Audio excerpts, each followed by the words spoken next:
Hello दोस्तों, कैसे हैं आप लोग। उम्मीद करते हैं सभी के अच्छे होंगे। तो पिछले क्लास में हम लोग यहाँ तक कंप्लीट कर चुके थे लोग। अगर आप नहीं देखे होंगे तो पार्ट 1 जो है एक साइंस का अलग ही मैं उसको प्लेलिस्ट बना रहा हूँ, जिसमें घटना चक्र साइंस का प्लेलिस्ट लिखा होगा। वहाँ से आप लोग पार्ट 1 को देख लीजिएगा। यहाँ तक मैं ऑलरेडी पढ़ा चुका था आप लोगों को, और ये जो है लगभग उसमें जो है लगभग आप सभी का लगभग 500 से ज़्यादा क्वेश्चन हो चुका था। आज जो है आज इस टॉपिक में जो है इसके आगे देखते लो, उत्सर्जन तंत्र देखते लो। उत्सर्जन तंत्र से रिलेटेड जो भी क्वेश्चन है उसको देखते लो।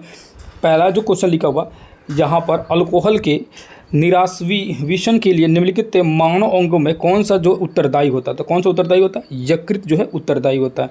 अगला है, एक स्वस्थ मनुष्य एक दिन में प्रतिदिन निम्नलिखित मात्रा में पेशाब करता है। तो कितना करता है? 1.5 लीटर जो है पेशाब करता है। अगला, मानव वृक्क के कार्य से संबंधित निम्न कथनों पर विचार कीजिए। वृक्क के उत्सर्ग अपनयन के पश्चात स्वच्छ रक्त वृक्कधीन धमनी से वापस आता है। ये दूसरा लिखा है, बोमन संपुट में निस्यंदित द्रव्य लघु नलिकाओं से गुजरता है, जहां अधिकांश ग्लूकोज का पुनर्अवशोषण जो होता है तथा वृक्कीय शिरा में रक्त के पास वापस भेजा जाता है। तो दोनों ही कथन जो है क्या है? सही है। ऑप्शन ए और बी दोनों ही सही हो जाएगा। अगला जो क्वेश्चन है, मनुष्य के शरीर में खून की शुद्धिकरण की प्रक्रिया को क्या कहते हैं? तो याद रखिएगा, डायलिसिस कहा जाता है। क्या कहा जाता है? डायलिसिस कहा जाता है। अगला क्वेश्चन देखेंगे, 4 नंबर जो क्वेश्चन लिखा है, निम्नलिखित में से कौन सा जो है सही है? तो कौन सा सही है? तो याद रखिएगा, ऑप्शन नंबर सी जो हो जाएगा, शरीर में सारा रक्त जो है किडनी के माध्यम से शुद्ध होता है। यह ऑप्शन नंबर सी जो है सही है। अगला 6 नंबर क्वेश्चन देखेंगे लोग। क्वेश्चन नंबर 6 जो लिखा है, डायलिसिस से किससे संबंधित? तो याद रखिएगा, डायलिसिस जो है वृक्क यानी किडनी से संबंधित है। अगला क्वेश्चन 7 नंबर, यूरिया किसके द्वारा रक्त से पृथक किया जाता है? तो यूरिया जो है ये गुर्दा द्वारा जो है रक्त से पृथक किया जाता है यूरिया को। अगला 8 नंबर जो क्वेश्चन लिखा हुआ है, मानव में गुर्दे निम्नलिखित में से किस प्रणाली से अलग प्रणाली के अंग है? तो मानव के जो गुर्दे हैं निम्नलिखित में से किस प्रणाली के अंग है? तो याद रखिएगा, एक्सक्रीशन के अंग हैं। ठीक है। अगला, वृक्क से प्रति मिनट औसत रक्त प्रवाह जो होता है, प्रति मिनट में कितना रक्त प्रवाह होता है? तो याद रखिएगा, 1200 सीसी जो है रक्त का प्रवाह होता है। अगला, अपोहन जिसके कार्य संपादन हेतु प्रयुक्त होता है वो क्या है? तो याद रखिएगा, वो है वृक्क है यानी किडनी है। 11 नंबर क्वेश्चन लिखा हुआ है, जब वृक्क के कार्य करना बंद कर देते हैं तो निम्न में से कौन सा पदार्थ जो है जमा हो जाता है? तो कौन सा पदार्थ जमा हो जाता है? रक्त में नत्र जनित अपशिष्ट पदार्थ जो है जमा होने लगता है, जिसके कारण जो है धीरे धीरे वो ब्लड कैंसर का भी रूप ले लेता है। अगला ये गलो, ब्लड मतलब पूरी तरह से गंदा हो जाता है और उसके कारण जो है बहुत सारे लोगों की मृत्यु हो जाती है। अगला देखेंगे, निम्नलिखित में से कौन सा मानव गुर्दे का सामान्य कार्य नहीं है? तो मानव गुर्दे का जो सामान्य कार्य इनमें से नहीं है, रक्त में शर्करा की मात्रा को नियंत्रित करना।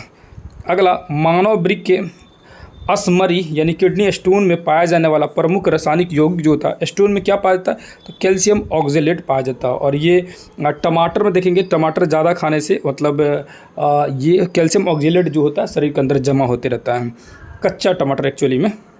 अगला जो लिखा हुआ, मानव गुर्दे में बनने वाली पथरी प्रायः बनी होती है, किससे बनी रहती है? तो कैल्शियम ऑक्जेलेट की बनी रहती है। अगला, मानव गुर्दे में पथरी निम्न में से किसकी वजह से बनती है? तो याद रखिएगा, कैल्शियम ऑक्जेलेट के कारण बनती है। अगला क्वेश्चन आते लो, अब तंत्रिका तंत्र देखते लो। तंत्रिका तंत्र से रिलेटेड पहला नंबर क्वेश्चन देखेंगे लो। यहाँ है, केसुरेकु रज्जु यानी स्पाइनल कॉर्ड में से कितनी जोड़ियाँ तंत्रिका निकलती है? तो कितनी जोड़ियाँ हैं? 31 जोड़ा जो है निकली हुई है, हड्डियाँ निकली हुई है। ठीक है, स्पाइनल कॉर्ड में।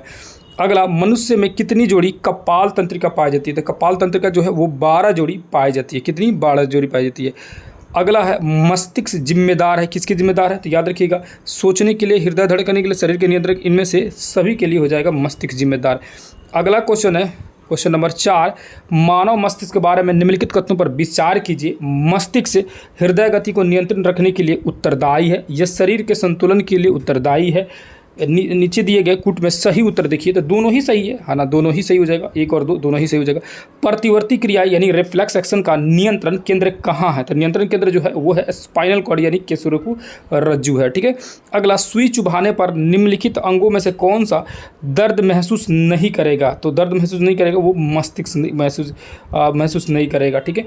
अगला, मानव मस्तिष्क में स्मरण क्षमता कहाँ होती है? तो सोचने की स्मरण क्षमता यानी कि मेमोरी पावर जो होती है वो होती है सेरिब्रम में। कहाँ होती है? सेरिब्रम में होता है। अगला जो क्वेश्चन है, मानव शरीर का तापक्रम जो है तापक्रम जो होता है ये क्या होता है?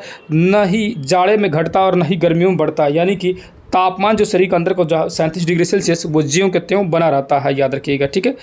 अगला देखेंगे लोग, शरीर का ताप का नियंत्रित जो करता है वो है हाइपोथैलेमस, ठीक है, शरीर का ताप को नियंत्रित करता है। अगला है परितृप्ति एवं प्यास के केंद्र मानव मस्तिष्क के निम्नलिखित में से किस भाग में अवस्थित है? याद रखिएगा, हाइपोथैलेमस में अवस्थित है। कहाँ अवस्थित है? हाइपोथैलेमस में। अगला है 11 नंबर, सामान्य मानव शरीर का तापक्रम जो होता है वो क्या होता है? तो सामान्य मनुष्य का मानव का शरीर का जो तापक्रम होता है वो इसमें देखेंगे तो 98.6 होना चाहिए। 98.6 दिया नहीं है यहाँ पर, 98 इनमें से कोई नहीं हो जाएगा। कौन सा ऑप्शन होगा? इनमें से कोई नहीं। आंसर होगा 98.6 फ़ारेनहाइट या 37 डिग्री सेंटीग्रेड हो जाएगा, ठीक है। या वही केल्विन में देखेंगे तो 310 केल्विन हो जाएगा। मानव शरीर में सामान्य तापमान जो होता है वो कितना होता है? तो 37 डिग्री सेल्सियस जो होता है मनुष्य के शरीर का सामान्य तापमान हो गया। मानव मस्तिष्क में निम्नलिखित भागों में से कौन से एक निगरन और उल्टी का नियमन केंद्र है? यानी उल्टी को जो केंद्रित करता है मेंडुला ऑब्लांगेटा। कौन? मेंडुला ऑब्लांगेटा। अगला क्वेश्चन देखेंगे अंतःस्रावी तंत्र से, देखेंगे लोग क्वेश्चन अंतःस्रावी तंत्र से। पहला जो क्वेश्चन है, क्वेश्चन नंबर 1 आएंगे लोग। क्वेश्चन नंबर 1 को देखेंगे लोग। पहला जो क्वेश्चन यहाँ लिखा हुआ कि पित्त पिंड कहाँ पाए जाने वाली कोशिकाओं की संहति है? तो याद रखिएगा अंडाशय में पाई जाती है। कहाँ पाई जाती है? अंडाशय में। अगला वृक्क से मूत्र की मात्रा निस्तारण नियंत्रित होता है कौन सा हार्मोन है? तो हार्मोन का नाम याद रखिएगा ADH द्वारा। कौन हार्मोन द्वारा? ADH हार्मोन द्वारा। अगला है जनन ग्रंथि, इसमें से कौन सा किसके साथ मैच करेगा? तो याद रखिएगा मैच करेगा इसमें से कौन सा किसके साथ? तो याद रखिएगा जनन जो ग्रंथि है ये मैच करेगा आपका प्रोजेस्टेरॉन से, यानी प्रोजेस्टेरॉन से जनन ग्रंथि। पीयूष ग्रंथि जो हो जाएगा ये पीयूष ग्रंथि अगर ये मैच करेगा तो याद रखिएगा वृद्धि हार्मोन से पीयूष ग्रंथि मैच करेगा। अग्नाशय से इंसुलिन जो है निकलता है और उसके बाद से अधिवृक्क देखेंगे तो अधिवृक्क जो हो जाएगा ये मैच करेगा ना कार्टिसोल से मैच करेगा। अधिवृक्क जो है ये किसे मैच करेगा? तो याद रखिएगा कार्टिसोल से मैच करेगा। ऑप्शन नंबर जो सी जो है आपका करेक्ट आंसर हो जाएगा। अगला क्वेश्चन देखेंगे लोग, यहाँ देखेंगे लोग, यहाँ भी मैच करने के लिए दिया है प्रोजेस्टेरॉन हो जाएगा। जो प्रोजेस्टेरॉन जो होता है ये होता है महिलाओं में, गर्भाशय के समय महिलाओं में रहता है। टेस्टोस्टेरोन जो होता है ये वृषण यानी पुरुषों में रहता है। थायरॉक्सिन जो होता है ये थायराइड ग्रंथि से संबंधित है और इंसुलिन जो होता है अग्नाशय, यानी कि यहाँ पर देखेंगे इसका मिना। तो ऑप्शन नंबर ए जो हो जाएगा आपका करेक्ट आंसर हो जाएगा। Option number A, option number A, B में लगाए थे ए वाला रखिएगा, ठीक है। अगला, निम्नलिखित में से यदि किसी प्राणी को कार्बोहाइड्रेट से भरपूर चीज़ें खाने को दी जाए तब भी उसके रक्त में शर्करा का सांद्रण स्थिर बने रहने की प्रवृत्ति होती है, इसका कारण क्या होता है? इसका कारण यह है कि प्राणियों के मामले में क्या होता है? प्राणियों के मामले में अग्नाशय में हार्मोन ऐसी परिस्थिति उत्पन्न करते हैं। अग्नाशय जो है हार्मोन में परिस्थिति जो है ऐसे उत्पन्न करते हैं। अगला, अगर अग्नाशय में खराबी हो तो क्या होगा? अग्नाशय में अगर खराबी हो जाए तो इंसुलिन और ग्लूकोगॉन नहीं बनेंगे, यानी इंसुलिन नहीं बनेगा, ठीक है। अगला, मानव शरीर में निम्नलिखित में से कौन सी ग्रंथि अंतःस्रावी एवं बहिस्रावी दोनों ही प्रकार की ग्रंथि है? तो याद रखिए वो हो जाएगा अग्नाशय हो जाएगा। अगला, अग्नाशय को पाचन रस के उत्पादन के लिए उत्तेजित करने वाला हार्मोन निम्न में से कौन सा है? तो याद रखिएगा कौन सा हो जाएगा? कौन सा हार्मोन हो जाएगा? तो याद रखिएगा इसमें हो जाएगा ऑप्शन नंबर आपका ऑप्शन नंबर सी, सिक्रेटिन हो जाएगा। कौन सा हो जाएगा? सिक्रेटिन हो जाएगा। अगला क्वेश्चन आते लो। अगला लिखा है मधुसूदी यानी इंसुलिन अंतःस्राव जो है ये हार्मोन है। कहाँ का हार्मोन है? तो पेप्टाइड है, ठीक है। कैसा हार्मोन है? पेप्टाइड है। अगला 10 नंबर जो क्वेश्चन है, इंसुलिन है तो इंसुलिन क्या है? तो याद रखिएगा इंसुलिन जो है ये हो जाएगा प्रोटीन हो जाएगा। इंसुलिन क्या है? प्रोटीन है। मानव तंत्र में इंसुलिन किसका चयापचय यानी मेटाबॉलिज्म में नियंत्रित करता है? तो किसका करता है? तो याद रखिएगा ये कार्बोहाइड्रेट का करता है। अगला जो क्वेश्चन, इंसुलिन जो होता है ये क्या होता है? इंसुलिन, तो याद रखिएगा प्रोटीन होता है। इंसुलिन क्या होता है? प्रोटीन होता है। निम्नलिखित में से कौन सा हार्मोन अग्नाशय द्वारा उत्पन्न होता है? तो कौन सा हार्मोन अग्नाशय द्वारा उत्पन्न होता है? तो ये होता है इंसुलिन द्वारा उत्पन्न होता है। इंसुलिन में से निम्नलिखित में से कौन सी धातु मौजूद है? तो कौन सी धातु मौजूद है? तो याद रखिएगा जस्ता मौजूद है। कौन सी धातु मौजूद है? जस्ता मौजूद है। अगला क्वेश्चन देखेंगे,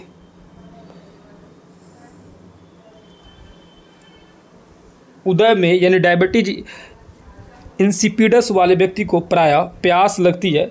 उदय में यानी कि डायबिटीज वाले व्यक्ति वेसोप्रेसिन के अतिशय स्राव से ग्रसित रहते हैं। तो ऑप्शन नंबर ए जो है वो सही है, लेकिन आर जो है वो गलत हो जाएगा, ठीक है। अगला क्वेश्चन देखेंगे तो हिचकी जो आता है वो पीने से विस्की, विस्की, अच्छा हिचकी लिखा है, देखो हिचकी लग रहा है। विस्की जो होता है ना, विस्की, उसको पीने से मूत्र त्याग की बारंबारता बढ़ जाती है। अल्कोहल के अंतर्गत से शरीर में वासोप्रेसिन का स्राव जो है बढ़ जाता है। तो ऑप्शन नंबर ए जो है वो सही है। ऑप्शन नंबर ए यानी कि जो विस्की पीने से मूत्र त्याग की जो बारंबारता जो है वो बढ़ जाती है, यानी ज़्यादा बार पेशाब आपको लगेगा, लेकिन आर जो है ये गलत हो जाएगा। अगला जो क्वेश्चन है, इनमें से किसकी कमी से मनुष्य में मधुमेह होता है, यानी कि इंसुलिन की कमी से मधुमेह हो जाता है, डायबिटीज हो जाता है। अगला, इंसुलिन का उत्पादन किया जाता है, तो इंसुलिन का जो उत्पादन किया जाता है आइलेट्स ऑफ लैंगरहैंस द्वीप द्वारा जो होता है, लैंगरहैंस द्वारा ये इसका निर्माण किया जाता है इंसुलिन का। मानव हार्मोन इंसुलिन उत्पन्न करता है, कहाँ से उत्पन्न करता है? अग्नाशय से उत्पन्न करता है, वही लैंगरहैंस से उत्पन्न करता है। अगला, इंसुलिन एक प्रकार का क्या है? तो एक प्रकार का हार्मोन है। याद रखिए क्या है? हार्मोन है। इंसुलिन प्राप्त होता है, किससे प्राप्त होता है? तो याद रखिएगा, डहेलिया की जड़ों से प्राप्त होता है इंसुलिन। अगला क्वेश्चन देखेंगे, तो यहाँ जो है मिलान करना है, तो मिलान करेंगे। कारण निम्नलिखित में सही सुमेलित नहीं है, अच्छा इसमें से सही सुमेल नहीं है, यानी जो गलत है उसको खोजना है। तो यहाँ लिखा है गैस्ट्रिन जो है रक्तचाप का नियमन ये नहीं करता है, ऑप्शन नंबर डी। अगला, माँ और शिशु के बीच में गले लगना या चुमना निम्न हार्मोन में से किसके मोजन से प्रेरित करता है? तो किसके कारण ये होता है? तो ऑक्सीटोसिन के कारण होता है। किसके कारण? ऑक्सीटोसिन के कारण होता है। अगला, निम्नलिखित में से कौन सा हार्मोन स्तन ग्रंथियों से दूध का स्राव होने में भूमिका निभाता है? तो याद रखिएगा वो हार्मोन जो है वो है ऑक्सीटोसिन हार्मोन। कौन सा? ऑक्सीटोसिन हार्मोन, ठीक है। अगला क्वेश्चन, निम्नलिखित में से कौन सा एक प्रोटीन नहीं है? तो याद रखिएगा ऑक्सीटोसिन जो है ये प्रोटीन नहीं है, ये हार्मोन है। अगला, कौन सी ग्रंथि दूध निष्कासन हार्मोन ऑक्सीटोसिन को स्रावन करती है? तो कौन सी ग्रंथि है जो ऑक्सीटोसिन हार्मोन जो निकालती है? तो वो ग्रंथि हो जाएगी पीयूष ग्रंथि, यही नियंत्रित करती है। गाय और भैंस के जो थानों में से दूध उतारने के लिए किस हार्मोन की सुई लगाई जाती है? तो यही ऑक्सीटोसिन हार्मोन की सुई लगाई जाती है। पीयूष ग्रंथि में अपने प्रेरक हार्मोन की वजह से अन्य अंतःस्रावी ग्रंथियों की स्रावी सक्रियताओं को नियंत्रित करती है। निम्नलिखित में से कौन सी एक अंतःस्रावी ग्रंथि पीयूष ग्रंथि से स्वतंत्र कार्य करती है? तो वो हो जाएगा परावटु। कौन सा? परावटु हो जाएगा। थायरॉक्सिन क्या है? तो याद रखिएगा वो है एक हार्मोन है। थायरॉक्सिन क्या है? थायराइड ग्रंथि से निकलने वाला हार्मोन थायरॉक्सिन है, ठीक है। अगला क्वेश्चन देखेंगे, लिखा हुआ है आयोडीन युक्त हार्मोन जो होता है, आयोडीन युक्त हार्मोन जो होता है ये क्या होता है? थायरॉक्सिन होता है, ठीक है, थायरॉक्सिन होता है। अगला क्वेश्चन है, आयोडीन युक्त नमक का उपयोगी होता है क्यों उपयोगी होता है? तो इससे जो होता है थायराइड ग्रंथि नियंत्रित रहती है ना, नहीं तो इसकी कमी से घेगा नामक रोग हो जाता है। नीचे दिए गए कथन और उसके रीजन देखेंगे। पहाड़ी क्षेत्रों में ग्वाटर यानी घेगा रोग एक सामान्य बीमारी है, ठीक है, सामान्य बीमारी है, बिल्कुल सही है, और ये बिल्कुल सही है। दूसरा, पहाड़ी क्षेत्रों में लोगों के भोजन में आयोडीन की मात्रा कम होती है, ये ए और आर दोनों ही सही है, यानी कथन ए जो है ना, और उसकी आर जो रीजन जो है ये व्याख्या करता है। आयोडीन युक्त हार्मोन थायरॉक्सिन है, तो थायरॉक्सिन एमोनो जो एक एमोनो अम्ल है, क्या है? एमिनो अम्ल है, ठीक है। अगला, थायराइड ग्रंथि की खराबी किसकी कमी के कारण होता है? तो किसी कमी के कारण होता है? तो याद रखिएगा आयोडीन की कमी के कारण होता है। थायराइड ग्रंथियों में थायरॉक्सिन स्रावित करने के लिए उत्तेजित करने वाले अंतःस्रावी जो हार्मोन होते हैं वो होता है TSH, और इसकी आप देखते होंगे थायराइड का जांच भी TSH होता है, ठीक है। निम्नलिखित में से हार्मोन में से किसमें आयोडीन है? तो याद रखिएगा थायरॉक्सिन में आयोडीन होता है। अगला क्वेश्चन है, आयोडीन की कमी से जो होता है वो क्या होता है? घेगा नामक रोग होता है। अगला, सूची 1 को सूची 2 से दिए गए मुद्दे में सम्मिलित कीजिए और समूचे से नीचे दिए गए कूट का प्रयोग करते सही उत्तर दीजिए, यानी कि मिलान करना सूची 1 को सूची 2 से। तो यहाँ जो क्वेश्चन दिया है यहाँ पर देखेंगे, एड्रेनल जो हार्मोन होता है ये क्रोध और भय और खतरा के समय उत्तेजित होता है। एस्ट्रोजन होता है, एस्ट्रियो में होता है, और इंसुलिन ग्लाइकोज होता है, और फोरेमेन जो होता है ये गंध के बोध के साथ को आकर्षित करता है। अगला, कौन सा हार्मोन लड़ो और उड़ो हार्मोन है? तो याद रखिएगा एंड्रेनिल जो हार्मोन होता है वो लड़ो या एंड्रेनिल जो हार्मोन होता है ये लड़ो या उड़ो हार्मोन कहा जाता है इसको। किस हार्मोन का स्रावित होने से हृदय गति बढ़ जाती है तथा उत्तेजना भी बढ़ जाता है? तो ये होता है एंड्रेनिल हार्मोन की वजह से ये हार्ट बीट आपका बढ़ जाता है। अगला क्वेश्चन है, एस्ट्रोजन किसके द्वारा उत्पादित होती है? तो एस्ट्रोजन जो होता है ये पुटिका द्वारा उत्पादित होता है। महिला सेक्स हार्मोन जो होता है ये क्या होता है, तो याद रखिए एस्ट्रोजन होता है, महिला सेक्स हार्मोन होता है। और ये क्वेश्चन जो है 2020 में आपका पीटी में पूछा जा चुका है। एस्ट्रोजन क्या है, तो ये एक हार्मोन है, महिला सेक्स हार्मोन होता है एस्ट्रोजन। स्त्रियों में रजोनिवृत्ति के पश्चात यानी एमसी के बाद निम्न में से किस हार्मोन का उत्पादन समाप्त हो जाता है, तो किस उत्पादन का हार्मोन जो है समाप्त होता है, यानी कि यहाँ देखेंगे लिखा हुआ कि हार्मोन जो मासिक चक्र के महत्वपूर्ण भूमिका अदा करता है, कौन सा, एस्ट्रोजन। कौन सा, एस्ट्रोजन, ठीक है। प्रोजेस्टेरॉन और एस्ट्रोजन दोनों ही, प्रोजेस्टेरॉन और एस्ट्रोजन दोनों ही होता है, ठीक है। अगला तो लेंगे, अगला जो क्वेश्चन है, निम्नलिखित हार्मोन में से कौन सा एक स्त्रीलिंग जो हार्मोन है, तो याद रखिएगा वो एस्ट्रोजन जो है वो स्त्रीलिंग हार्मोन है, मैंने स्त्रियों के लिए हार्मोन जो है एस्ट्रोजन। अगला इसमें देखेंगे एक किसी व्यक्ति द्वारा व्यायाम करने पर सोमेटोट्रोपिन का उत्पादन बढ़ जाता है। पुरुषों की जनन ग्रंथियों प्रोस्टेजोन उत्पन्न करती है। उसके बाद से प्रतिबल के कारण अधिवृक्क की ग्रंथियों में सामान्य की तुलना में बहुत ही कम मात्रा में कार्टिसोल जो है मोचित होता है। तो क्या हो जाएगा, ऑप्शन नंबर जो है बी यानी 1, 2, 3 जो है वो सही है, ठीक है। महिला में टेस्टोस्टेरोन होता है, पुरुषों में प्रोजेस्टेरोन होता है, ये ऑप्शन नंबर बी जो है सही है। अगला, एक को दूसरे सूची से मिलाना है, तो सूची यहाँ देखेंगे तो ये हार्मोन है, इसको मिलान देखिएगा तो हार्मोन टेस्टोस्टेरोन हो जाएगा, एंजाइम लाइपेज हो जाएगा, ना फास्फोलिपिड जो होता है लेसिथीन हो जाता है, और बहुलक जो होता है पॉलीइथीन हो जाता है। अगला है निम्न में पर विचार कीजिए। पहला जो लिखा हुआ है क्या है, तो पहला जो लिखा हुआ है यह मानव शरीर की दूसरी सबसे बड़ी ग्रंथि है। मानव शरीर की दूसरी सबसे बड़ी ग्रंथि जो है ये क्या हो जाता है, तो दूसरी बड़ी ग्रंथि हो जाती है वो अग्नाशय होता है। क्या होता है, अग्नाशय। यहीं से पहले से ही क्वेश्चन मिल गया। निम्नलिखित में से मनुष्य के शरीर में कौन सी ग्रंथि वाहिनी ही, तो ग्रंथि वाहिनीहीन होती है, यानी ग्रंथि वाहिनी नहीं होती है, तो याद रखिए अंतःस्रावी ग्रंथि। अगला क्वेश्चन है, मानव शरीर में निम्नलिखित में से हार्मोन में से कौन सा रक्त कैल्शियम और फास्फेट को विनियमित करता है, तो विनियमित जो करता है वो है पैराथायराइड हार्मोन जो होता है। निम्नलिखित कथनों पर विचार कीजिए। कथन नंबर 1, सोते समय तीव्र प्रकाश अवांछनीय होता है और अवांछनीय होता है, तो याद रखिएगा ये तो सही है। दूसरा, तीव्र प्रकाश से शरीर में मेलाटोनिन का उत्पादन अधिक होता है, नहीं ऐसा तो कुछ नहीं है, ये सही है, आर गलत है।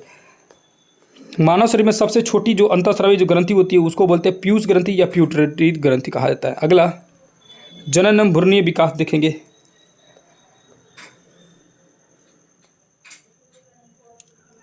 पहला जो क्वेश्चन लिखा हुआ है, निषेचन की क्रिया कहाँ पर होती है, तो निषेचन क्रिया जो होती है अंडवाहिनी यानी कि ओविडक्ट में होती है।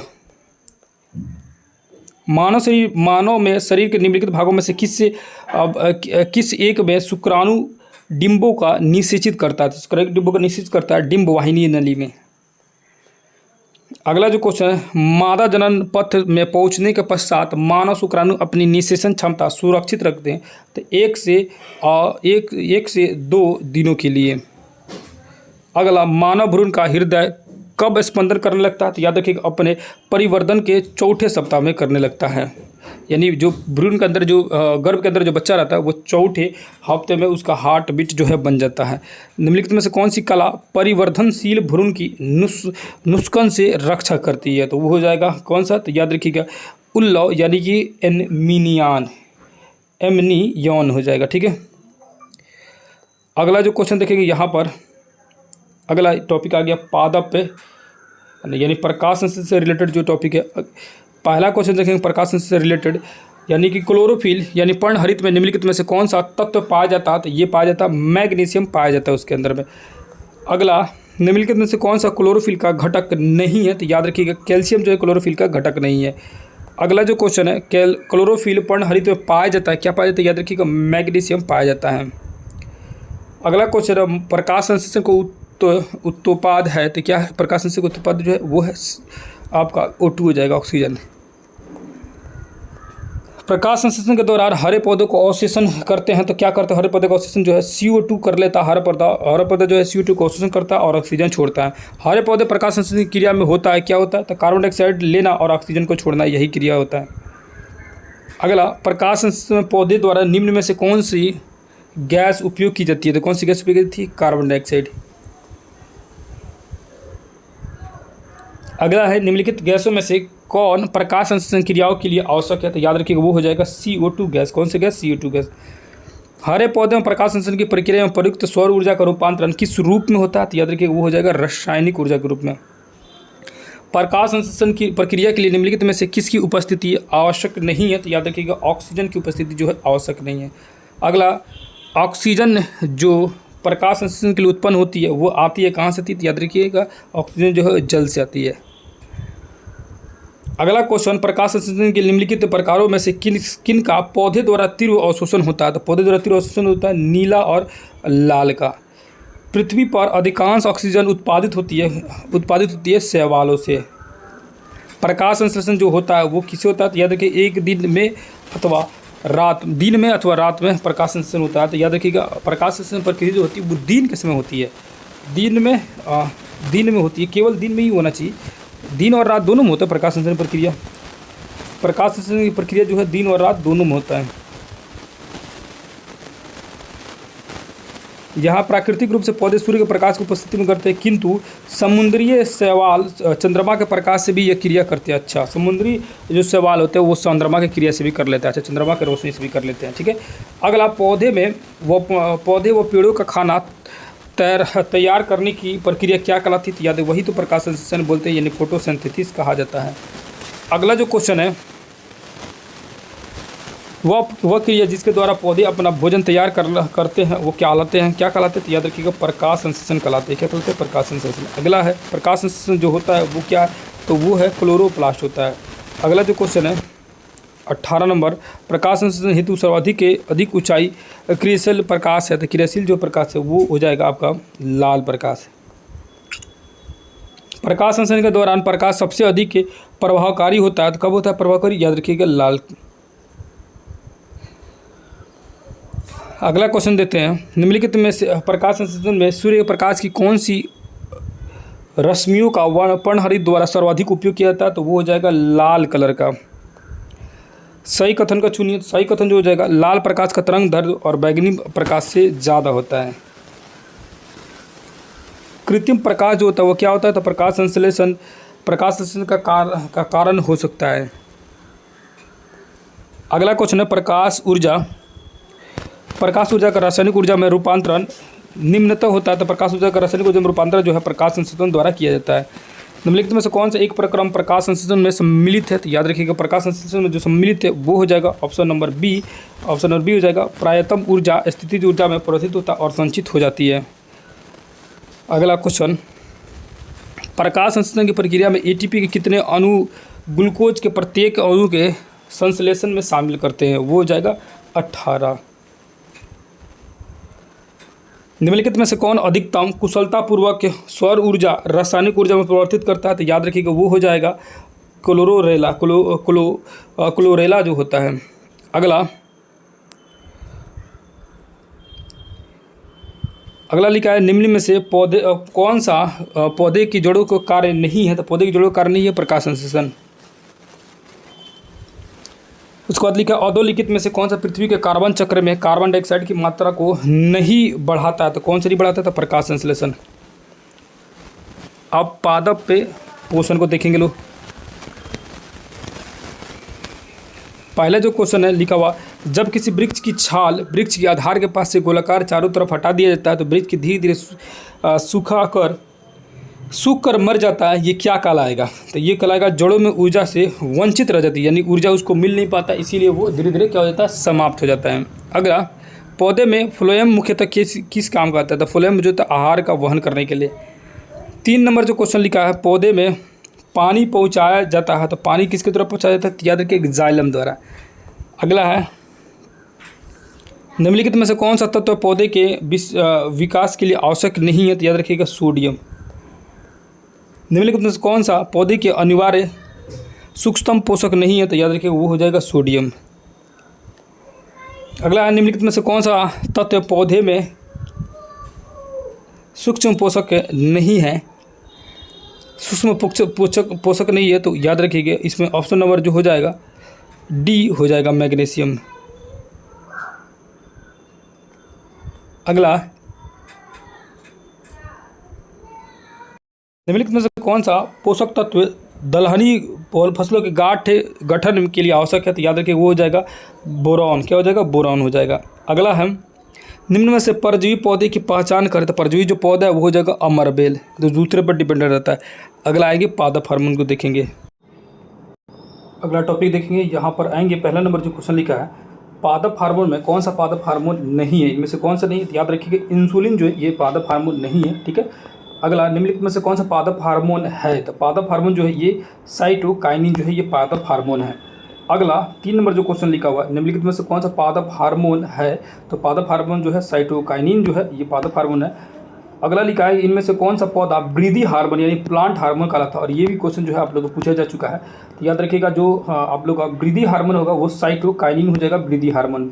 अगला इसको मिलान करना है कि किससे कौन सा मैच करेगा, तो इसको आइए मिलान करते हैं। ऑक्सीजन जो होगा किससे मैच करेगा, तो याद रखिएगा शिखर प्राधान्यता से मिलेगा। जिब्रेलिन जो है कोशिका वृद्धि से मिलेगा। साइटोकाइनिन कोशिका विभाजन से मिलेगा। और एब्सिसिक अम्ल जो है वृद्धि अवरोधक से मिलेगा। एब्सिसिक अम्ल जो होता है ये क्या होता है, वृद्धि अवरोधक होता है। और जिब्रेलिन जो होता है कोशिका वृद्धि। कोशिका विभाजन में जो है क्या हो जाएगा, साइटोकाइनिन हो जाएगा, क्या हो जाएगा, साइटोकाइनिन हो जाएगा।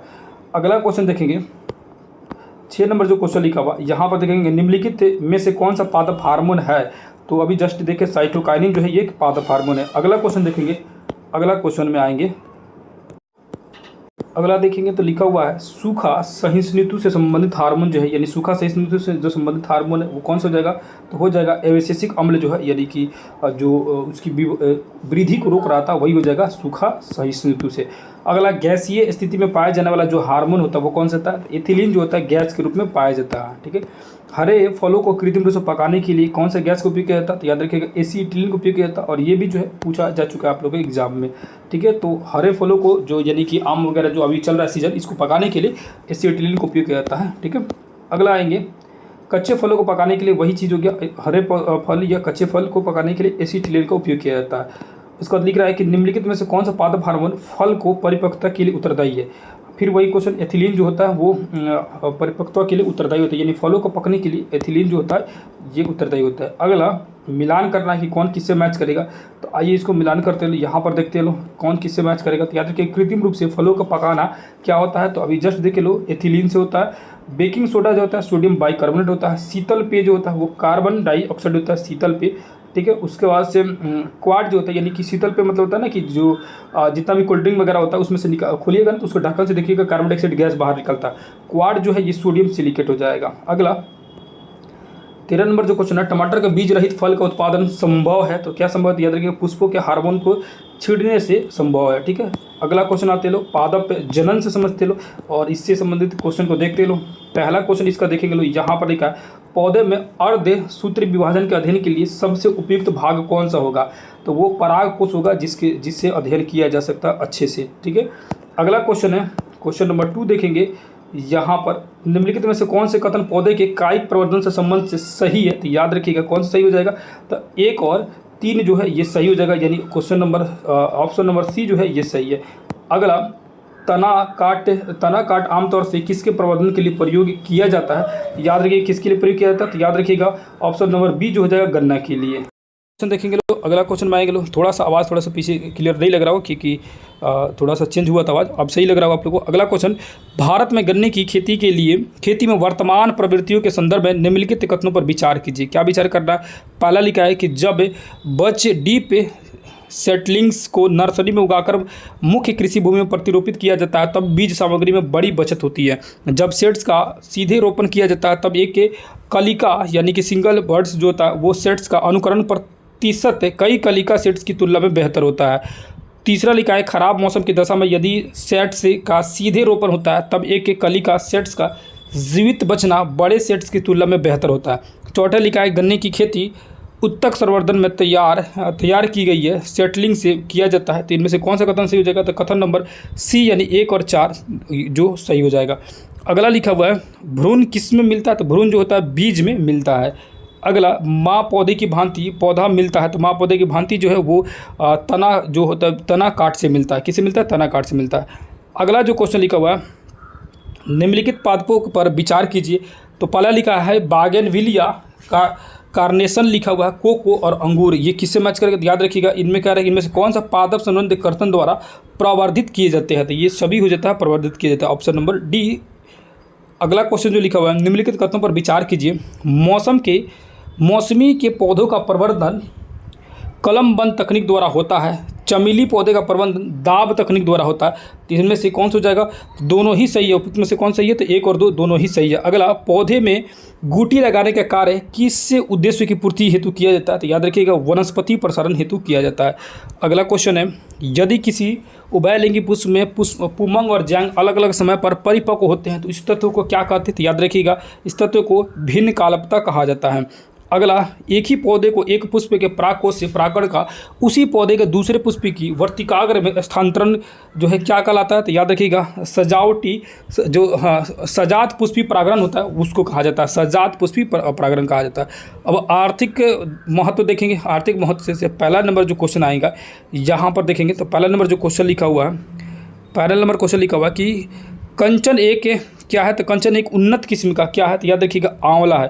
कंचन जो उन्नत किस्म का क्या है? आंवला है। दूसरा नंबर जो क्वेश्चन लिखा हुआ है, आम की नीलम एवं अल्फांसो के मध्य क्रॉस से किससे संकर किस्म की फल मिला? यानी कि अल्फांसो और नीलम की जो क्रॉस किया गया ना, तो उसकी जीन का क्रॉसिंग किया गया तो रत्ना नामक जो है नया किस्म की तैयार हुआ, फल तैयार हुआ, रत्ना। अगला, काशी लालिमा निम्नलिखित में से किस फसल की प्रजाति है? तो वो भिंडी की प्रजाति है। अगला, CO 1148 एक महत्वपूर्ण प्रजाति है। किसकी महत्वपूर्ण प्रजाति है? तो गन्ने की प्रजाति है। याद रखना, किसकी प्रजाति? गन्ने की प्रजाति है। उसके बाद लिखा हुआ है कि निम्नलिखित में से कौन सा सुमेल जो है मेल नहीं खा रहा? तो सरसों जो है वरुणा, ठीक है, ये प्रजाति। मटर की प्रजाति को सपना कहा जाता है, ठीक है। अलसी सूर्य नहीं होगा, याद रखिएगा। मूंगफली जो है कौशल प्रजाति होता है, ये बिल्कुल ही सही है। अगला आएंगे यहाँ पर, अगला देखेंगे, मैक्रोनी गेहूं का वनस्पति नाम जो है, मैक्रोनी गेहूं का वनस्पति जो नाम होता है वो होता है टिट्रिकम ड्यूरम होता है। क्या होता है? टिट्रिकम ड्यूरम होता है मैक्रोनी गेहूं का। अगला, इनमें से लिखा है कि जैविक रूप से संश्लेषित नैनो कणों का उपयोग एक नई पारिस्थितिकी मित्र तकनीक है जिसकी कैंसर उपचार में बड़ी संभावना है। इस तकनीक में एक पौधे के निचोड़ का उपयोग करते हैं। यह जो पौधा है क्या है? तो याद रखिएगा, पार्थिनियन है। क्या है? पार्थिनियन है। अगला, लिटमस से अम्ल क्षार सूचक प्राप्त होता है। लिटमस अम्ल क्षार सूचक जो प्राप्त होता है लाइकेन से प्राप्त होता है। किसे? लाइकेन से प्राप्त होता है। नीम के पेड़ के संदर्भ में निम्नलिखित कथनों पर विचार कीजिए। कुछ जाति के कोटों और वरिथियों में प्रतिरोध भवन को नियंत्रित करने के लिए नीम के तेल का प्रयोग कीटनाशक के रूप में किया जा सकता है। दूसरा लिखा है कि नीम के बीजों का प्रयोग जैव प्रवर्धन और अस्पताल के अपमार्जों के निर्माण में भी किया जाता है, बिल्कुल किया जाता है। तीसरा जो लिखा है, नीम के तेल का अनुप्रयोग औषधि के उपयोग में किया जाता है। तीनों ही कथन बिल्कुल ही सही है। अगला क्वेश्चन देखेंगे लो, क्वेश्चन नंबर 10 आएंगे। यहाँ लिखा है, भारत की जैव ईंधन की राष्ट्रीय नीति के अनुसार जैव ईंधन के उत्पादन के लिए निम्नलिखित में से किसका उपयोग कच्चे माल के रूप में किया जाता है? तो याद रखिएगा, जो कसावा है उसका उपयोग किया जाता है। साथ में क्षतिग्रस्त गेहूं के दाने के रूप में। अगला, मूंगफली के बीज नहीं होगा। तीसरा, कुथली भी नहीं होगा। और सांडा, आलू और चुकंदर ये हो जाएगा। यानी कि 1 2 5 6 हो जाएगा। 1 2 5 6 पहला नंबर ऑप्शन बिल्कुल सही हो जाएगा। निम्नलिखित फलीदार पौधे में से कौन सा पेट्रोपादक है? तो पेट्रोपादक जो है वो है करंज। कौन सा है? करंज है। अगला जो क्वेश्चन है, अगला क्वेश्चन देखेंगे लोग, 12 नंबर क्वेश्चन है, वह पौधे जिससे सामान्य तौर पर पेट्रोक्रॉस के रूप में जाना जाता है वह धनी होते, किसके धनी होते? तो याद रखिए, वो धनी हो जाएगा हाइड्रोकार्बन्स का और लिपिड्स का धनी होता है। ऑप्शन नंबर बी जो है सही आंसर हो जाएगा। अगला है, देश का पहला बायोडीजल संयंत्र लगाया जा चुका है। तो लगाया जा रहा है आंध्र प्रदेश में। कहाँ लगाया जा रहा है? आंध्र प्रदेश में लगाया जा रहा है। अगला है, बायोडीजल बनाने के लिए वनस्पति का उपयोग किया जाता है। तो किस में किया जाता है? याद रखिएगा, रतन जोत में किया जाता है। अगला क्वेश्चन आएंगे, निम्नलिखित में से कौन सा बायोडीजल पौधा है? तो बायोडीजल पौधा है रतन जोत जो है, ये बायोडीजल पौधा है। अगला, बायोडीजल पौधा क्या कहलाता है? तो याद रखिएगा, रतन जोत कहलाता है। अभी जस्ट देख लो, तो इसमें से हो जाएगा जेट्रोफा, ये भी बायोडीजल पौधा कहलाता है। अगला, ताड़ जो तेल होता है यानी पाम ऑयल के संदर्भ में निम्नलिखित कथनों पर विचार कीजिए। पहला नंबर ऑप्शन जो लिखा है, ताड़ तेल यानी पाम ऑयल जो है दक्षिण पूर्व एशिया के प्राकृतिक रूप में पाया जाता है। तो क्या होता है? दक्षिण पूर्व एशिया के प्राकृतिक रूप में पाया जाता है। ये नहीं, एक्चुअली में ताड़ तेल जो होता है लिपस्टिक और इत्र बनाने के लिए कुछ उद्योगों में इसका कच्चे माल के रूप में उपयोग किया जाता है, बिल्कुल सही। अगला, ताड़ का तेल जो होता है ये जैव डीजल के उत्पादक के रूप में किया जाता है, ये भी सही है। तो ऑप्शन नंबर बी 2 और 3 सही हो जाएगा। निम्नलिखित कथनों पर विचार कीजिए। मोरिंगा यानी कि सहजन वृक्ष एक फलीदार जो है वृक्ष है। क्या है? एक फलीदार वृक्ष है, ठीक है। क्या है, एक फलीदार वृक्ष है ना, तो फलीदार वृक्ष नहीं है। इमली के पेड़, इमली का पेड़ दक्षिण एशिया में स्थानिक वृक्ष है, ये भी गलत है।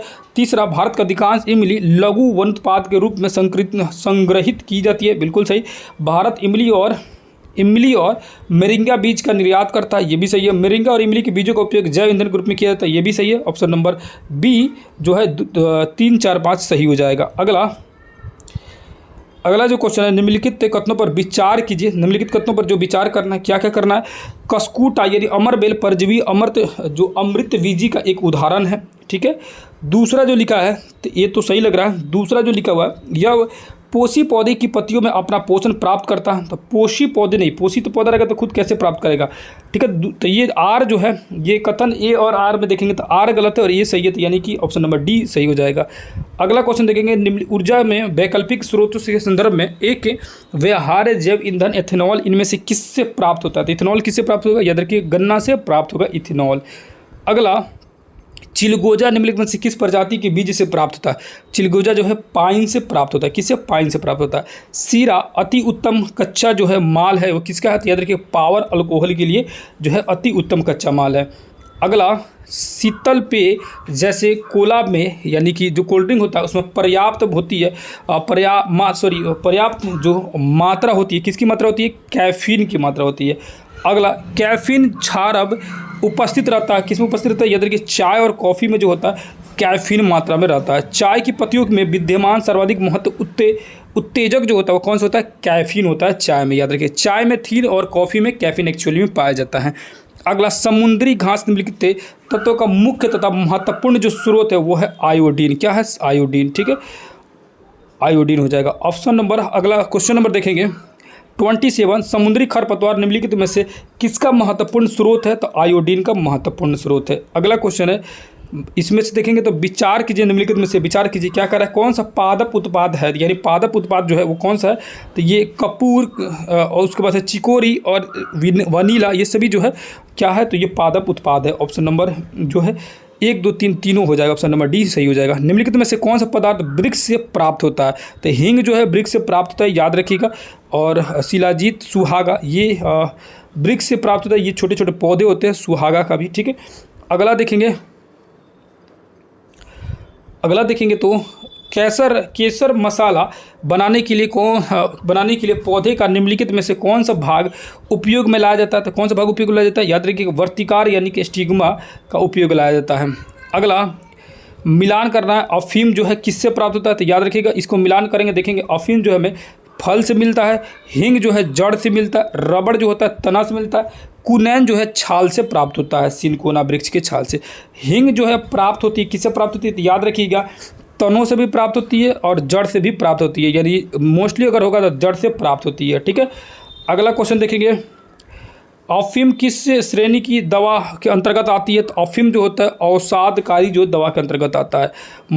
मुख्य मच्छर विकर्षण पदार्थ किससे प्राप्त होता है, तो याद रखिए कि नीम से प्राप्त होता है। अगला, निम्नलिखित में से किसका उपयोग प्राकृतिक मच्छर प्रतिकृति तैयार करने में किया जाता है, तो याद रखिए कि लेमन घास का उपयोग किया जाता है। अगला, तुलसी के पौधों का औषधीय महत्व निम्नलिखित उपस्थिति के कारण है, तो उसमें क्या रहता है कि इसको दवा के रूप में उपयोग करते हैं, तो याद रखिए फिनॉल और फ्लेवोनोइड जो रहता है। अगला, तुलसी के पौधे के औषधीय महत्व निम्नलिखित में तो उपस्थिति कारण होता है, फिर वही आ गया same two question, phenol and flavonoids जो होता है। निम्नलिखित में से कौन से सही सुमेलित नहीं है, तो ऑक्सीटोसिन जो होता है हार्मोन्स है, एस्पार्टम जो है ये संश्लेषित मधुरक है, नियोप्रीन जो है विशिष्ट रबड़ है, रेयान जो ये रूपांतरित स्टार्च नहीं होता, तो यही सुमेल नहीं खा रहा। अगला क्वेश्चन देखेंगे, निम्नलिखित में से किस कुल के पौधे को टापा कपड़ा बनाया जाता है, तो किस कुल के पौधे को, मोरेसी पौधे को। अगला, यहाँ मिलान करना है, तो मिलान करते हैं, चुकंदर जो है वो चीनी है, ठीक है, चीनी से मतलब चुकंदर में चीनी की मात्रा मिठास मिलती है, शहद में ग्लूकोज और फ्रक्टोज मिल सकता है, कपास जो है सेल्यूलोज है, दूध जो है उसमें लैक्टोज पाया जाता है। अगला, रोग एवं उपचार देखेंगे, रोग और उपचार और विषाणु जनित रोग देखेंगे, जहाँ पर आएंगे, ठीक है। पहला लिखा हुआ क्वेश्चन, जीवाणु भोजी यानी बैक्टीरियोफेज है, क्या है, तो जीवाणु को संक्रमित करने वाला जो विषाणु होता है इसको कहा जाता है। अगला क्वेश्चन देखेंगे, क्वेश्चन नंबर 2, निम्नलिखित में से किसकी कोशिकाओं में कोई एंजाइम नहीं होता है? तो कोई एंजाइम नहीं होता, किस में होता है? तो याद रखिएगा कोई एंजाइम नहीं होता, ये हो जाएगा ऑप्शन नंबर ई, इसमें कोई एंजाइम नहीं होता। किस में हो जाएगा? तो याद रखिएगा इसमें क्वेश्चन पूछ रहा है कि एंजाइम जो नहीं होता, तो इन सभी में जो है एंजाइम होता है। ऑप्शन नंबर जो है आपका ई हो जाएगा, इनमें से कोई नहीं। अगला, निम्नलिखित में से रोग कीट के काटने से होता है, तो रोग कीट के काटने से जो होता है वो क्या होता है? तो जो रोग कीट के काटने से होता है, तो डेंगू मच्छर जो होता है ये काटने से होता है। अगला, डेंगू एक बुखार है जो उत्पन्न होता है और एक दूसरे मनुष्य में पहुंचता है, ठीक है। तो ये डेंगू जो है ये क्या है? तो वायरस है और मादा एडिज मच्छर के काटने से होता है। अगला, डेंगू बुखार में मानव शरीर में निम्नलिखित में से किसकी कमी हो जाती है? तो याद रखिएगा प्लेटलेट्स की कमी हो जाती है। प्लेटलेट्स बहुत तेज़ी से गिरने लगता है। पीला बुखार निम्नलिखित के द्वारा होता है, तो पीला जो बुखार होता है वो किसके कारण होता है? याद रखिएगा पीला जो बुखार होता है वो होगा किसके कारण? तो याद रखिएगा पित्त ज्वर या येलो फीवर एक संक्रामक रोग है। यह रोगों का मेन कारण है विषाणु। क्या कारण होता है? विषाणु होता है, जिसका संचरण जो है एडिज जाति के मच्छर होता है। एडिज मच्छर से पीला बुखार होता है। अगला, निम्नलिखित रोगों में से कौन सा रोग टाइगर मच्छर द्वारा संचालित नहीं है? तो टाइगर मच्छर द्वारा संचालित नहीं, वो है जापानी इंसेफेलाइटिस। अगला जो है क्वेश्चन, जापानी इंसेफेलाइटिस का कारक के विषाणु मनुष्य शरीर में किस हिस्से को संक्रमित करता है? तो किस हिस्से को संक्रमित करता है? मस्तिष्क को संक्रमित करता है, यानी सिर को, मस्तिष्क को ज़्यादा इस प्रभावित करता है। अगला, जापानी इंसेफेलाइटिस का कारण क्या होता है? तो याद रखिएगा ये किसके कारण होता है? विषाणु के कारण होता है। अगला, सूअरों के मानव रिहायशी क्षेत्र में दूर रखना किसके उन्मूलन में सहायक है? किसके उन्मूलन में सहायक है? याद रखिएगा जापानी इंसेफेलाइटिस के उन्मूलन में सहायक है। अगला, हाइड्रोफोबिया किसके द्वारा होता है? तो याद रखिएगा विषाणु द्वारा हाइड्रोफोबिया हो जाता है। पानी से डर लगता है हाइड्रोफोबिया एक्चुअली में। मस्तिष्क और मेरुरज्जु पर चढ़ी झिल्ली के सूजन आ जाने से होने वाला जो रोग होता है उसको मेनिनजाइटिस कहा जाता है। कई बार क्वेश्चन पूछता है कि मेनिनजाइटिस किससे संबंधित है? तो मस्तिष्क से संबंधित है, ठीक है। अगला जो क्वेश्चन है, भारत में जन्म में प्रत्येक 200 शिशुओं में एक अतिसार से मर जाता है, जिसका कारण क्या है? तो याद रखिए इसका कारण जो है कवक है। कवक नहीं हो जाएगा, रोटा वायरस है। क्या है? Rota virus. अगला 14 नंबर जो क्वेश्चन होगा, यदि कोई मानवीय रोग विश्व के बृहद क्षेत्र में फैलता है तो उसे क्या कहते हैं? तो उसको क्या कहते हैं? याद रखिएगा उसे पेंडेमिक कहा जाता है, ठीक है ना, जैसे कोरोना पेंडेमिक आया था। अगला जो क्वेश्चन लिखा हुआ है, निम्न में से किस सेट में सारी विषाणु जनित बीमारियां हैं? तो याद रखिएगा वो किस में हो जाएगा? मम्स, रेबीज और हार्पीज हो जाएगा। किस में हो जाएगा? हार्पीज में हो जाएगा। अगला, पोलियो वायरस शरीर में प्रवेश करता है, तो पोलियो वायरस जो शरीर में प्रवेश करता है मच्छर काटने से, दूषित भोजन जल से, या आपका ये थूक से, कुत्ते काटने से नहीं, दूषित भोजन और जल से पोलियो रोग वायरस अंदर में प्रवेश करता है। अगला, पोलियो का कारण जो होता है वो क्या होता है? विषाणु द्वारा होता है। किसके द्वारा? विषाणु द्वारा। अगला जो क्वेश्चन है, पोलियो के टीके की खोज किसने किया था? जेसॉन साल्क ने किया था। जेसॉन साल्क ने किया था। अगला क्वेश्चन देखते हैं लो, पोलियो का टीका सबसे पहले तैयार किया था, किसने किया था? तो जेसॉन साल्क ने तैयार किया था। साल्क टीका निम्नलिखित में से किस व्याधि से संबंधित है? तो याद रखिएगा पोलियो से संबंधित है साल्क टीका। अगला, इनमें से कौन है विषाणु जनित रोग है? तो विषाणु जनित जो रोग है वो हो जाएगा क्षय रोग। कौन सा? क्षय रोग जो है ये विषाणु जनित रोग है। अगला क्वेश्चन देखेंगे, निम्न में से किस बीमारी के लिए ट्राईवैलेंट के स्थान पर बाईवैलेंट ORV देने का निर्णय भारत सरकार ने लिया है? तो पोलियो में कहा गया है, ठीक है। अगला क्वेश्चन देखते हैं लो, इनमें से कौन बीमारी कोरोना वायरस से संबंधित है? कोरोना वायरस से जो संबंधित है वो क्या हो जाएगा? तो याद रखिएगा मर्स, सार्स और कोविड-19 ये सभी जो है कोरोना का ही रूप था या प्रकार था। ACE2 पद का उल्लेख किस संदर्भ में किया गया है? तो किस संदर्भ में किया गया? तो याद रखिएगा इसका उल्लेख जो है विषाणु जनित रोगों के प्रसार के लिए किया गया है। अगला, पैथोजिन जो सामान्य जुकाम के लिए उत्तरदायी है क्या है? तो याद रखिएगा राइनो वायरस है। अगला, निम्नलिखित में से कौन सा सही है? तो विषाणु संक्रमित कर सकते हैं, तो विषाणु संक्रमित कर सकते, याद रखिएगा जीवाणु, कवकों और पादपों को, ठीक है। अगला, किस सूक्ष्म जीव द्वारा हेपेटाइटिस बी की बीमारी होती है? तो किसके द्वारा होती है? तो याद रखिएगा वायरस द्वारा हेपेटाइटिस बी होती है। अगला, यकृत रोग हेपेटाइटिस बी के जो कारण होते हैं वो होता है DNA वायरस होता है। क्या होता है? DNA virus. अगला क्वेश्चन देखेंगे, हेपेटाइटिस रोग से मनुष्य शरीर का सीधा प्रभावित होने वाला जो अंग है वो कौन सा अंग है? तो यकृत यानी लीवर है। अगला, निम्नलिखित में से कौन सा रोग एक वायरस द्वारा होता है? तो याद रखिएगा हेपेटाइटिस रोग जो वायरस द्वारा होता है। अगला, निम्नलिखित में से कौन सा कथन सही नहीं है? तो निम्नलिखित में कौन सा कथन सही नहीं है? तो याद रखिएगा वो कथन जो है सही नहीं है। यकृत शोथ जो है ये सी का टीका होता है या यकृत शोथ बी का कोई टीका नहीं होता, ये गलत हो जाएगा। ठीक है। अगला जो यहाँ क्वेश्चन लिखा हुआ है, निम्नलिखित में से कौन सी जोड़ी जो है गलत है? तो पोलियो जो है बंदर, ये गलत हो जाएगा। पोलियो मनुष्य को दिया जाता है। ठीक है, मतलब बंदर काटने से पोलियो नहीं होगा। कुत्ता काटने से रेबीज होता है, चूहा काटने से प्लेग होता है, सुअर काटने से टेपवर्म होता है, लेकिन बंदर काटने से पोलियो नहीं होता। पोलियो जो होता है दूषित जल वगैरह भोजन करने से होता है। निम्नलिखित रोगों का विचार कीजिए। तो रोगों का विचार करना, पहला डिप्थीरिया, छोटी आंत, चिकन पॉक्स, छोटी माता और उसके बाद चेचक, स्मॉल पॉक्स जो होता है। और ये कह रहे हैं कि से रोगों भारत में उन्मूलन हो चुका है। तो भारत में ये उन्मूलन हो चुका है। ये सभी भारत निम्नलिखित कथनों में से किस रोग या रोगों का भारत में उन्मूलन हो चुका है?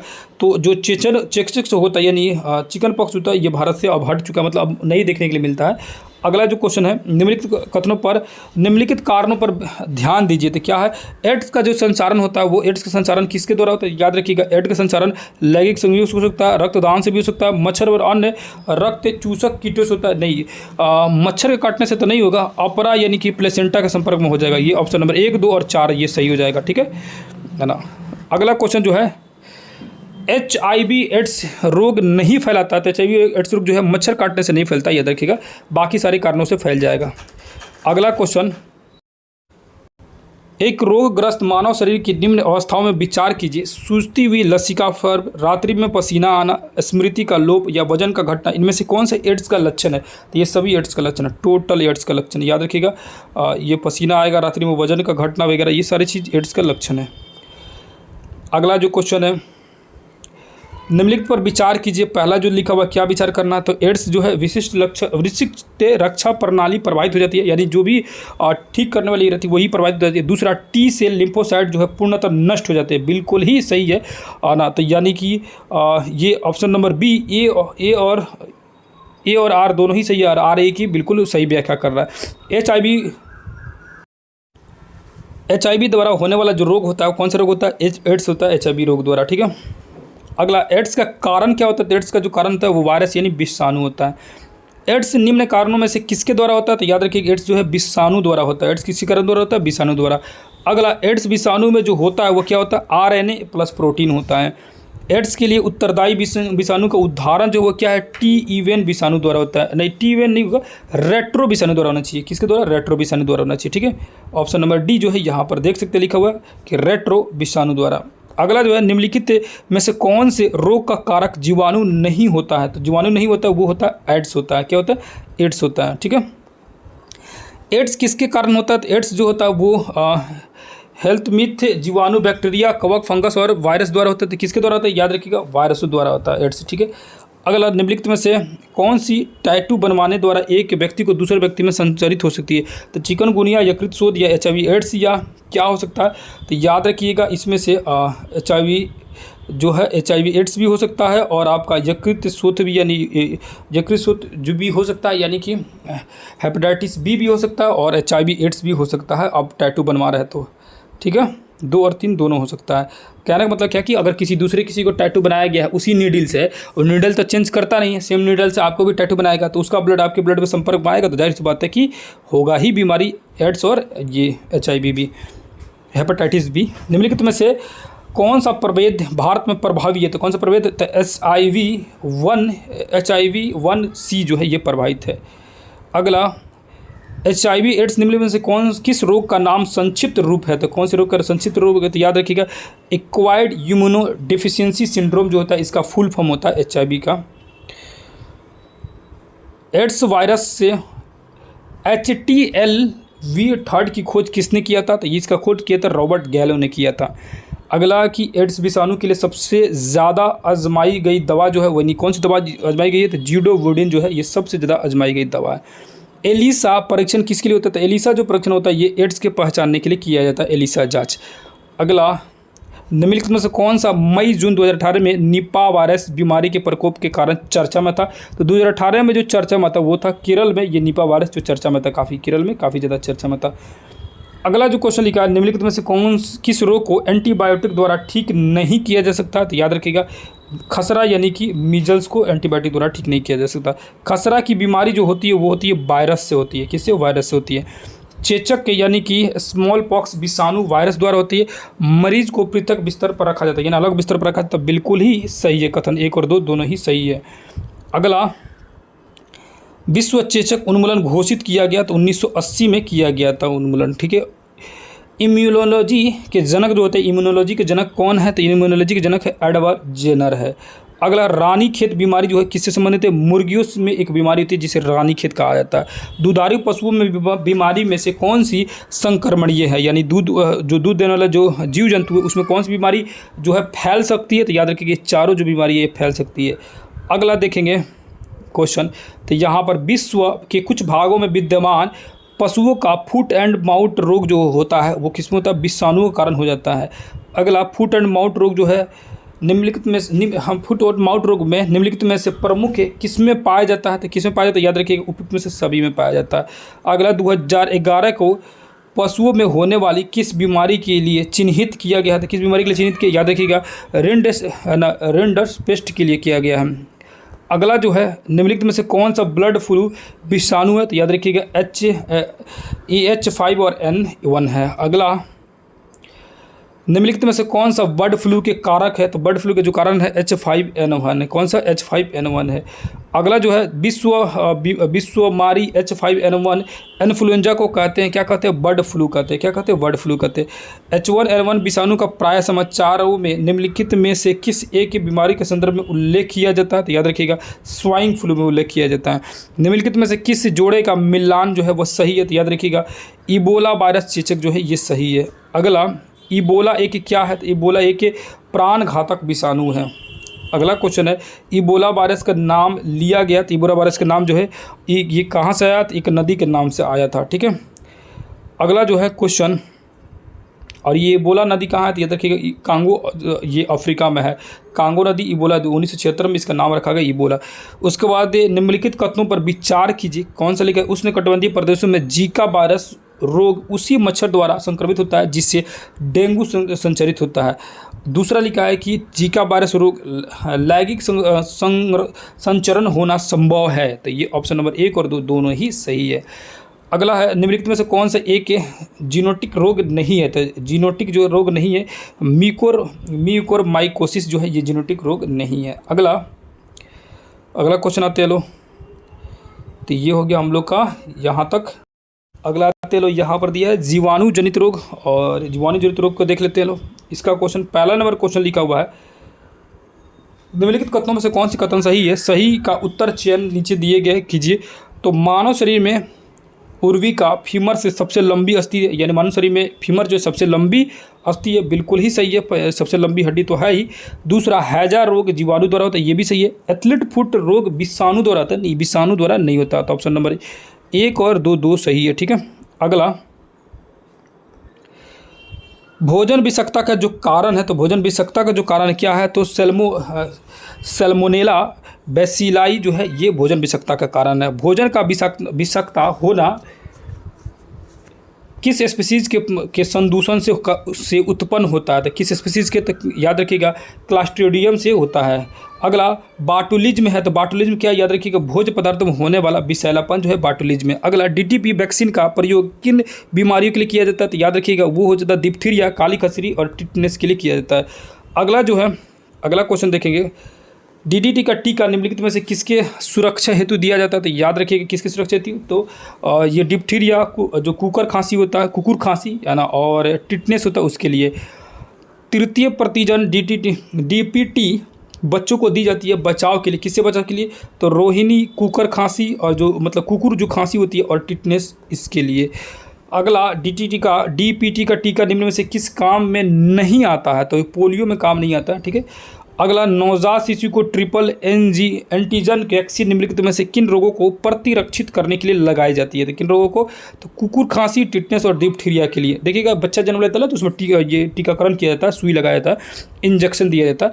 भारत में न्यूमोकोकल संयुग्मी वैक्सीन के प्रयोग में क्या महत्व है? प्रयोग से क्या महत्व है? तो याद रखिएगा, इसमें पहला जो लिखा है, ये वैक्सीन न्यूमोनिया के साथ ही, न्यूमोनिया जो होता है उसके साथ ही तानिकासोद और सेप्सिन के विरुद्ध में प्रभावी है।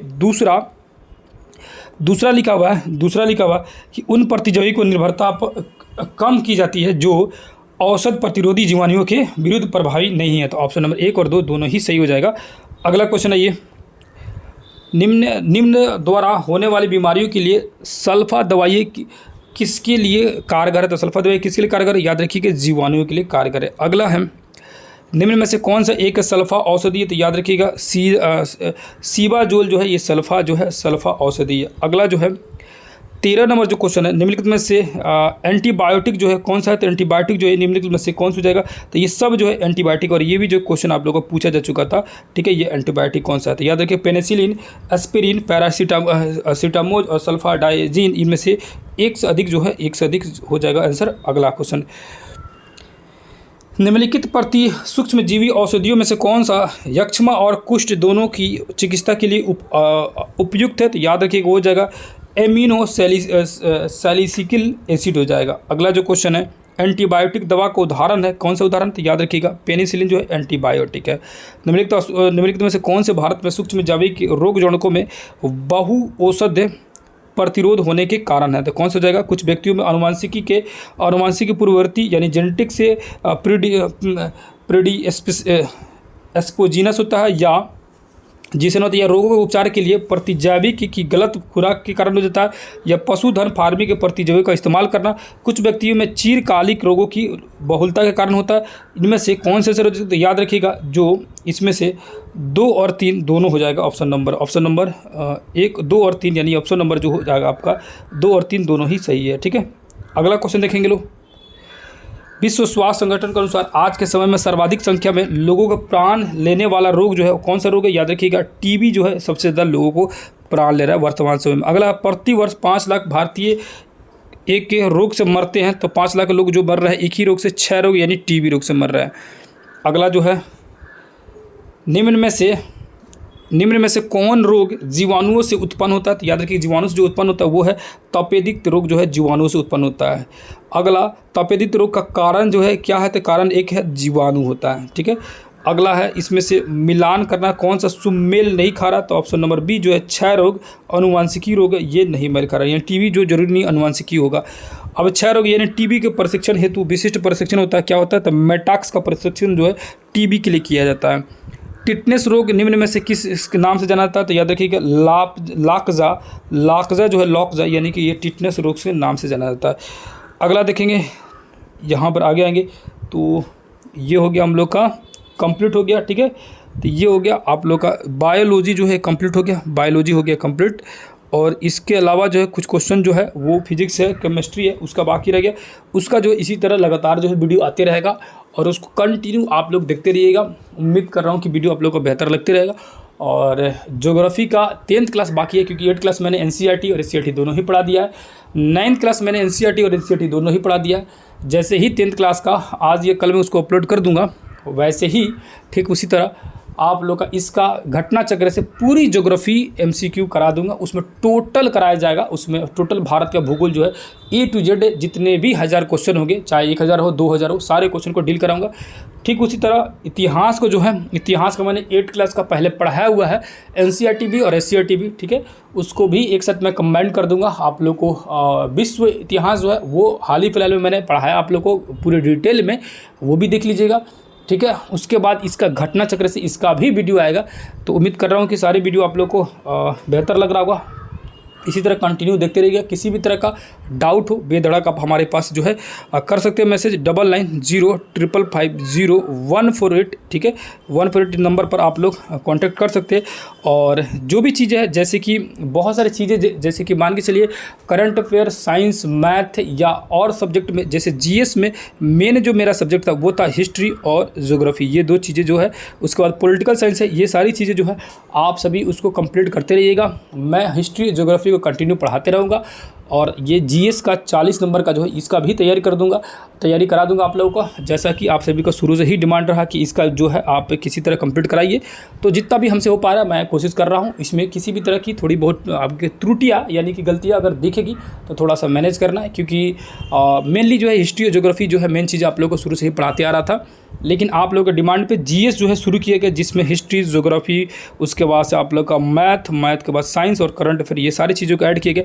इसकी वजह से बहुत सारी चीज़ें जो है टास्क बढ़ गया, क्योंकि मैं थोड़ा सा लेट से आया था, लेकिन फिर भी चीज़ें आप लोग का चल रहा है कंटिन्यू। उम्मीद करता हूँ कि वीडियो आप लोगों का बेहतर लग रहा होगा। फिर किसी दूसरी क्लास में मिलेंगे, तब तक के लिए बहुत बहुत धन्यवाद। नमस्कार, अस्सलाम वालेकुम, जय हिंद, जय भारत।